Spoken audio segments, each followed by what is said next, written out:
In this video, I will show you how you can fix if the Face ID and the passcode option is missing on your iPhone 15, 15 Pro, Pro Max, or the Plus. Now to fix this issue, first of all, you will need the password of the parental controls on your iPhone.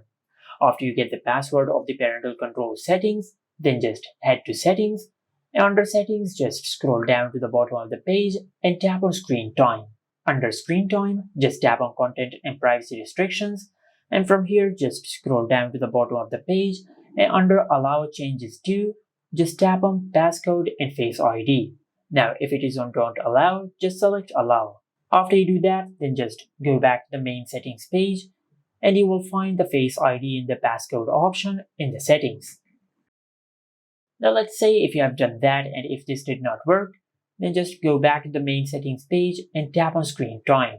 Now just go back to Content and Privacy Restrictions, then just disable this toggle.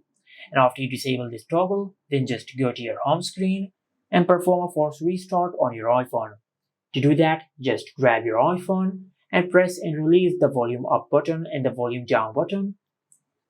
Then quickly press and hold on the side button until the screen goes black and the Apple logo appears on the screen. And once you see the Apple logo on the screen, just release the side button. And this is it. Make sure to like, comment, and subscribe. Thank you for watching.